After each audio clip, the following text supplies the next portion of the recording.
Assalamualaikum warahmatullahi wabarakatuh. Apa kabar semuanya? Semoga semuanya senantiasa sehat walafiat.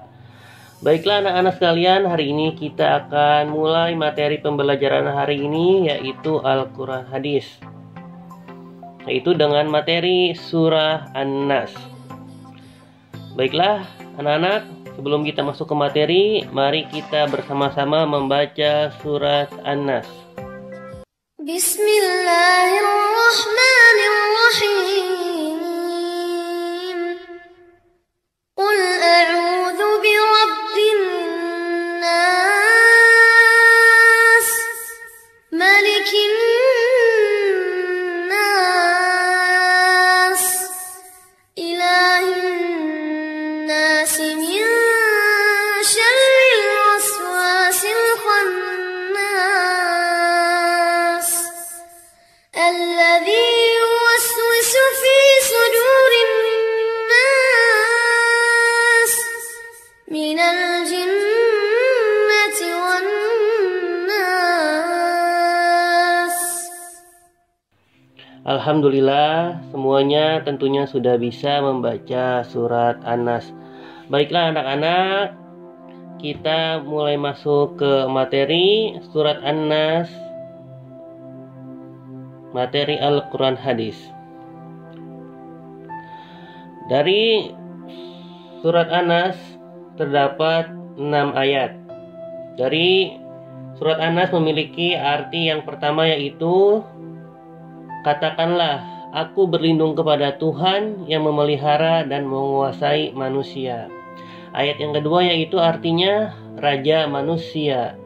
Yang ketiga, sembahan manusia. Yang keempat, dari kejahatan bisikan setan yang biasa bersembunyi. Yang kelima yaitu yang membisikkan kejahatan ke dalam dada manusia. Dan yang keenam adalah artinya dari golongan jin dan manusia.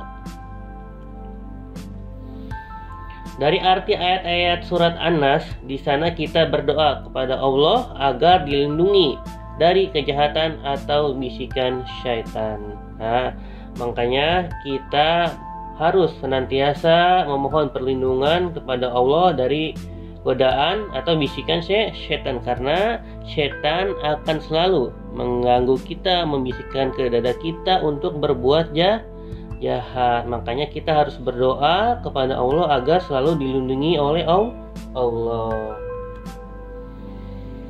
Surat An-Nas artinya adalah manusia. Surat An-Nas adalah golongan surat Makkiyah, yang termasuk golongan surat Makkiyah. Urutan surat An-Nas yaitu ke-114 dalam Al-Quran. Surat An-Nas membahas tentang perintah agar manusia selalu memohon perlindungan hanya kepada Allah dari pengaruh bisikan syaitan. Nah, kita tidak boleh memohon perlindungan kepada dukun, tidak boleh meminta perlindungan kepada pohon yang besar ataupun patung-patung berhala, itu tidak boleh ya. Itu adalah syirik, itu menyekutukan Allah. Kita hanya satu, meminta dan memohon hanya kepada Allah Subhanahu wa ta'ala.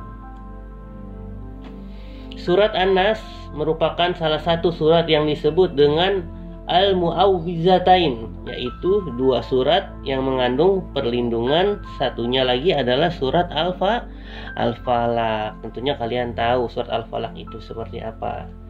Ya, selanjutnya kita akan membahas tentang isi kandungan surat An-Nas.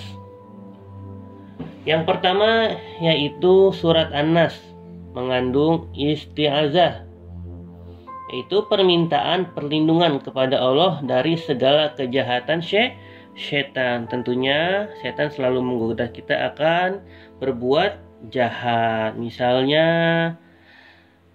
bisa melakukan hal-hal yang tidak baik, bisa menjahati teman kita di sekolah, bisa menyuruh kita untuk berbohong kepada kedua orang tua kita, kepada guru kita dan sebagainya. Karena setan akan selalu menggoda manusia sampai akhir hayat nanti. Karena di dalam neraka setan sendirian, maka setan selalu menggoda manusia agar ada temannya di dalam neraka tersebut. Nah, makanya insya Allah anak-anak kelas 3 akan masuk ke dalam surga apabila tidak melakukan kejahatan, yaitu atau perbuatan-perbuatan syaitan yang dilarang oleh Allah Subhanahu wa Ta'ala. Tentunya kita harus senantiasa menjalankan perintah Allah dan menjauhi larangannya. Isi kandungan yang kedua yaitu manusia hanya boleh meminta perlindungan kepada Allah Subhanahu wa Ta'ala.